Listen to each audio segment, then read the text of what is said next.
ही परिस्थिती आहे शिवनेरी नगर. हे ब्रह्मा ॲव्हेन्यू हाऊसिंग सोसायटी आणि त्याच्या समोर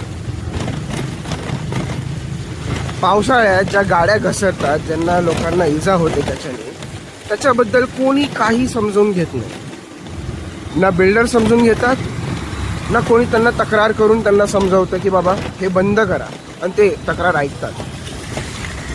आता मी तुम्हाला दाखवतो रस्त्याची पलीकडची साईड, जी एवढी घाण नाही आहे. ही साईड बघा आणि ती साईड बघा, जी एवढी घाण नाही आहे. त्यासोबतच इकडं जेव्हा पाऊस पडतो गाड्या घसरतात, लोकांना मागचा ब्रेक लावायला पण भीती वाटते. मी पुणे महानगरपालिकेला विनंती करतो की बाबा या बाबतीत काहीतरी दखल घ्या. ही आहे त्याच रस्त्याची दुसरी बाजू. तुम्ही बघू शकता तिच्यावर एवढा चिखल नाही आहे,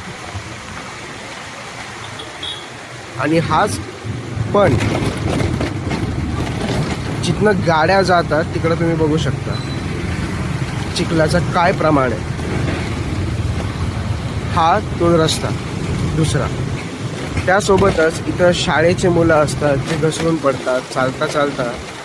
त्यासोबतच यांना त्यांचे आईबाप घ्यायला येतात, त्यांच्या गाड्या कधी कधी घसरतात, कॅब घसरतात. नंतर हीच माती जेव्हा सुकते, गाड्यांच्या येण्या जाण्यामुळं हवेमुळं धूळ बनते, तीच आपल्या घरात जाते, जिथं आपण सारखं डस्टिंग करत बसतो. मला नगरसेवकांना आणि पुणे महानगरपालिकेला एकच निवेदन द्यायचं आहे की प्लीज याबद्दल काहीतरी करा.